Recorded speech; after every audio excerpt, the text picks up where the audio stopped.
Hello guys, welcome to my YouTube channel. কেমন আছো তোমরা?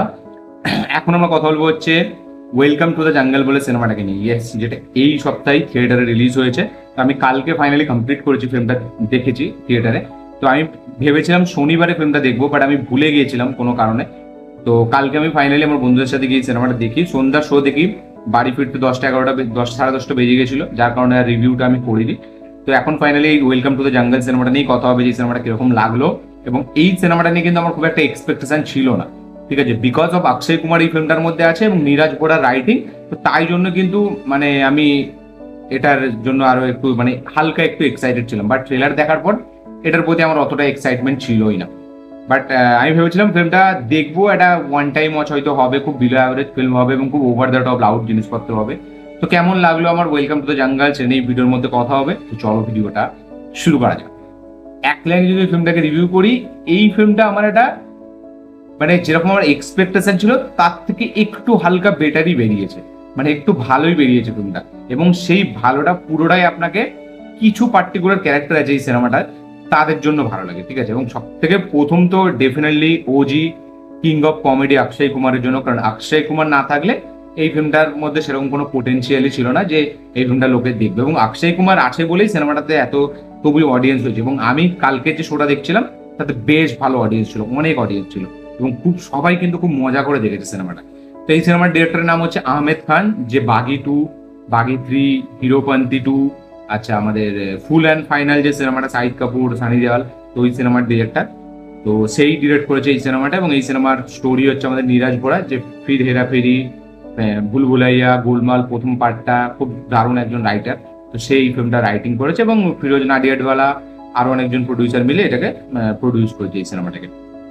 তো এই সিনেমাটার অনসম্বল আছে, ঠিক আছে। আপনারা সবাই জানেন যে টিভি অ্যাক্টর থেকে শুরু করে ফিল্ম ইন্ডাস্ট্রিতে মানে আছে এরকম অনেক অ্যাক্টর আছে। তো সুনীল শেট্টি, কৃষ্ণা, আমাদের আরশাদ ওয়ারসি, এদিকে তুষার কাপুর, এইদিকে আমাদের ওই নামটা ভুলে যাচ্ছে, রাজপাল ইয়াদব, পরেশ রাভাল, আমাদের আরে পুষ্পার যে ভয়েস দিয়েছে আমি নামটা ভুলে যাচ্ছি এই মুহূর্তে, শ্রেয়াস তালপরে, এরা সবাই আছে। প্রচুর বড় একটা কাস্ট, দিশা পাটানি, জ্যাকলিন ফার্নান্ডেজ।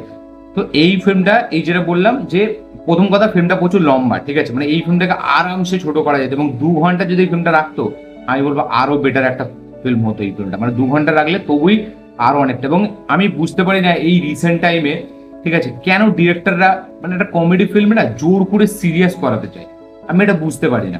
মানে আপনি যদি এতে রিসেন্টলি এই যে ফিল্মটা ভূত বাংলা অক্ষয় কুমারের সেকেন্ড যে এটা চলে সেকেন্ড হাফটা, ওতে কোনো দরকার আছে অতটা সিরিয়াসনেস দিয়ে দেওয়ার?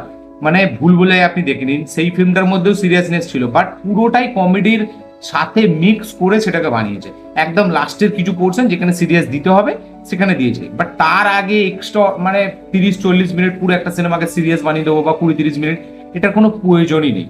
এবং এই ফিল্মটাও সেটাই করে, কোথাও কিছু নেই, লাস্টের দিকে ফিল্মটা একটু সিরিয়াস হয়ে যায়, বাজরাঙ্গি ভাইজানের অ্যাঙ্গেল ঝেড়ে এখানে ঢুকিয়ে দিয়েছে এবং আননেসেসারি অ্যাকশন সিকোয়েন্স, ব্লাস্ট, এগুলোর কোনো মানই হয় না, যেটার সাথে অডিয়েন্স কোনো কানেক্টই হচ্ছে না, তাদের সাথে প্রথম থেকে সেটার কোনো কানেকশনই নেই, সেটাকে জোর করে কেন ঢোকাতে যাবো?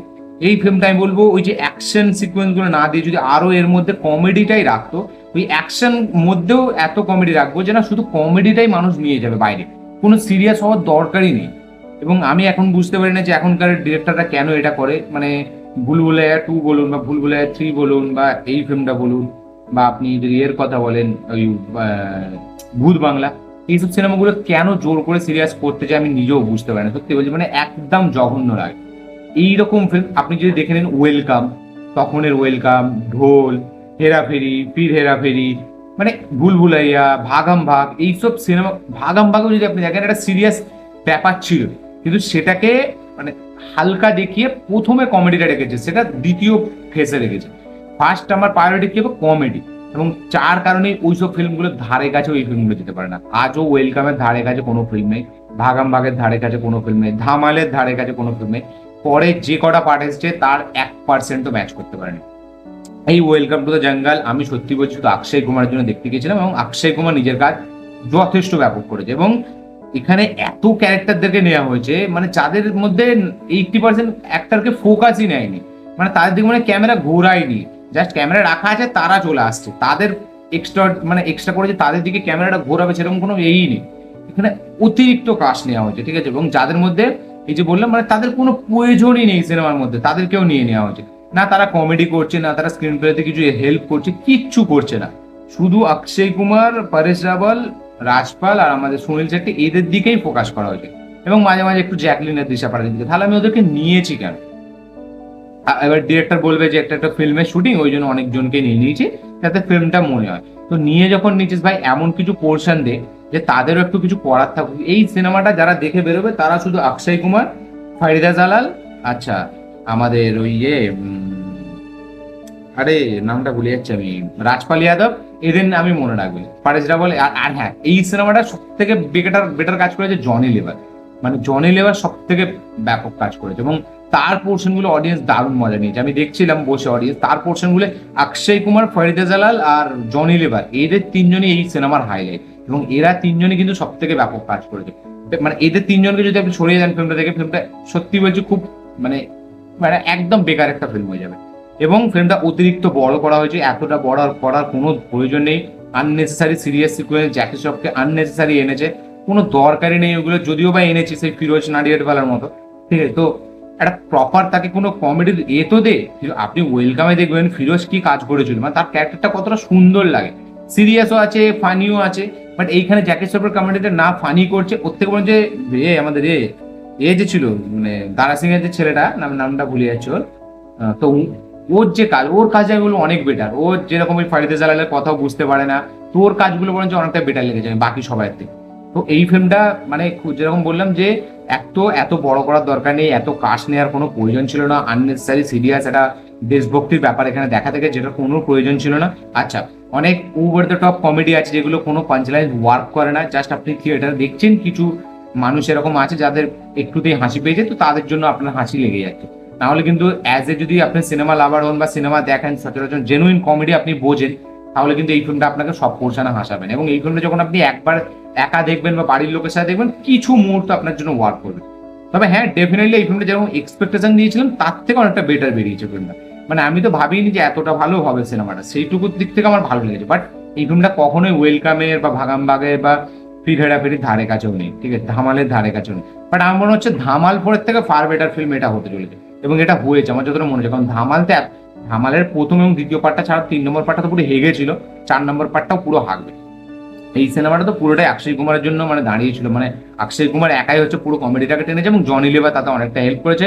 ফারিদা জালাল, অক্ষয় কুমারের সিকোয়েন্সগুলো অনেক ভালো। তো অক্ষয় কুমারের একমাত্র পজিটিভ পয়েন্ট, বাকি আরশাদ, সুনীল শেট্টি, শ্রেয়াস তালবে, এদেরকে শ্রেয়াস তালবের ক্যারেক্টারটা ইন্টারেস্টিং ছিল, বাট তাকে অতটা মানে স্পেস দেওয়া হয়নি। সুনীল শেট্টি ক্যারেক্টারটা কমেডি করতে পারছে না, পুরো দেখলে বোঝা যাচ্ছে। আরশাদের কোনো পাঞ্চ লাইন্স নেই, কৃষ্ণা সুদেশেরও অতটা হেভি কাজ নেই, রাজপাল পরেশ রাওয়ালের জুটিটা বরঞ্চ অনেকটা হেল্প করেছে। তো ওভারঅল সবকিছু মিলিয়ে এটা একটা আমার ডিসেন্ট ফিল্ম লেগেছে। মানে এই ফিল্মটা যদি ছোট করে আরেকবার চালাই হয়তো আমি দেখবো কিছু কিছু পোর্শনের জন্য কেটে কেটে, বাট যদি পুরো মানে পুরো সিনেমাটা চালিয়ে যায় আমি দেখবো না। কারণ এতে কমেডি, যেহেতু ফিল্মটা একটা লম্বা, কিছু কিছু জায়গায় আপনার কমেডিটা ফিল হচ্ছে। তাহলে এই ফিল্মটা যদি শর্ট করতো না, আমি বলবো অনেকটা বেটার হতো। মানে তবেই মানে এই যে আননেসারি অ্যাকশন ফ্যাকশন গুলো বাদ দিলে আমি বলবো সিনেমাটা তবেই আরো টু দা পয়েন্ট চলতো, আরো টু দা পয়েন্ট আপনাকে ভালো লাগবে। মানে এত বড় করে দিচ্ছে যার কারণে কি বলবো সেই এসেন্সটা মনে হচ্ছে। আর এখন কি হয়ে গেছে, মানে তখন যে কমেডি হতো তখন সিচুয়েশনাল কমেডি এত সুন্দর হতো, মানে যে এত ডায়লগ পাঞ্চ লাইন্স হতো না, তখন বডির তরফ থেকেই কমেডি হতো, মানে এক্সপ্রেশনস দিয়ে, বডি মুভমেন্ট দিয়ে। এখন কি হয়ে গেছে, খালি পাঞ্চ লাইন্স বলছে, আর মানে ক্যারেক্টারদের মানে কোনো একটা সঠিক কোনো জেনুইন হাসি আপনাকে একটা কোনো ডায়লগে পার্টিকুলার দেবে না। এখানে জাস্ট বলে যাচ্ছে, কোনো একটা সিন ভালো লেগে গেল আপনার হাসি লেগে যাবে। একমাত্র অক্ষয় কুমার যে বডি থেকেও, কথাবার্তা থেকেও, সব দিক থেকে কমেডিটা বার করছে। এবং ওই যে বললাম আননেসেসারি অ্যাকশন ট্যাকশন দিয়েছে, তো ওভারঅল আমার যেরকম এক্সপেকটেশন ছিল তার থেকে বেটার ফিল্ম এটা বেরিয়েছে। But welcome to the jungle কখনোই একটা হেভি ফিল্ম না, শুধু অক্ষয় কুমারের জন্য ফিল্মটা দাঁড়িয়ে গেছে, এটা আমি সবসময় বলবো। এই ফিল্মটা আমাদের এখনো পর্যন্ত 100 কোটি টাকার কাছাকাছি বক্স অফিস কালেকশন করেছে। প্রথম দিন ভালো স্টার্ট নিয়েছিল, 27 না 33 কোটি টাকার কাছাকাছি কালেকশন করেছিল। এবং একটা ওয়েলকামের যেহেতু একটা মানে ভ্যালু আছে, একটা মানে কাল্ট স্টেটাস আছে, তো যার কারণে লোকে আরো ফিল্মটা দেখছে। এবং রবিবারে আমি যেই সিনেমাটা দেখতে গেছিলাম ভালো লোক হয়েছিল, সচরাচর ওইখানে অত লোক হয় না, এবং ভালো বেশ অডিয়েন্স ভর্তিই ছিল এবং ভালো মানে। বাট এই সিনেমার একটা গান বাদ দিয়ে গানগুলো আমার অতটা হেভি লাগেনি, উঁচা লম্বা কা 2 ঘন্টা বাদ দিয়ে বাকি কোনো গানও আমার ভালো লাগেনি। আর যেরকম বললাম ফিল্মটা অনেকটা বড় মনে হয়, প্রচুর বড়। এবং মানে একটা তো অনেক নিয়েছে, বাট সেরকম পাঞ্চ লাইন্সেস ফিল্মটার মধ্যে অতটা কিছু নেই। মানে এই সিনেমাটা যদি আপনি একা অক্ষয় কুমারকেও নিয়ে নিতেন, বা আর 2-3 অক্ষয়, আরশাদ, সুনীল শেট্টি, পরেশ রাওয়াল, রাজপাল আর জনি, এরা থাকলেই মাথা খারাপ হয়ে যেত। মানে আর কি কাউকে দরকারই ছিল না এত বড়। এই দিলের মেহেন্দি ফেহেন্দি এদেরকে কেন নিয়ে নিয়েছে আমি কিচ্ছু বুঝতে পারি না। লাস্টে কিছু কেমিওর কিছু নিয়ে চলে এসছে, যেটা একটা পুরোনো সিনেমার কথা মনে করাবে আপনার। তো ওভারঅলে একটা ঠিকঠাক ডিসেন্ট একটা ফিল্ম আমি এটাকে বলবো। বেটার, যেটা ভেবেছিলাম তার থেকে বেটারই বেরিয়েছে। অক্ষয় কুমার একা টেনেছে ফিল্মটাকে পুরো, এবং জ্যাকি শ্রফকে নেওয়ার কোনো দরকারই ছিল না। এবং আরো অনেক এক্সট্রা কাস্ট যাদের কোনো মানে লাড়া দাদা তো একটা সিনের পর থেকে গায়েবই হয়ে যায়, তাকে জাস্ট একটা এক্সটেন্ডেড ক্যামিও চরিত্রে নিয়েছিল। তো ওই বলবো ট্রেনিং সিকোয়েন্স গুলো ভালো লেগেছিল, বাট যখন থেকে মেন গ্রামটায় চলে আসে একমাত্র অক্ষয় কুমার সেই একমাত্র কমেডিটা পুল আপ করে, বাকি আর কেউ করতে পারে না। তো বলে এই ছিল আমার reaction welcome to the jungle নিয়ে। কারা কারা দেখেছেন, তাদের কি বক্তব্য, কি মতামত, কি রিয়াকশন অবশ্যই লিখে জানাবেন। এবং যারা দেখেননি একবার গিয়ে দেখতে পারেন, আপনাকে মজা দেবে ডেফিনেটলি। কিছু কিছু পোর্শন ডেফিনেটলি মজা দেবে, এবং সেখানে জেনুইন কমেডি আছে। আপনারা দেখুন, দেখে কমেন্ট করবেন। তো এই ছিল আমার রিয়াকশন, এই ছিল আমার রিভিউ। ভিডিওটা ভালো লেগে থাকলে লাইক শেয়ার কমেন্ট করে দেবেন, চ্যানেলকে সাবস্ক্রাইব করবেন, বেল আইকন প্রেস করতে ভুলবেন না। দেখা হচ্ছে পরের ভিডিওতে, ততক্ষণের জন্য।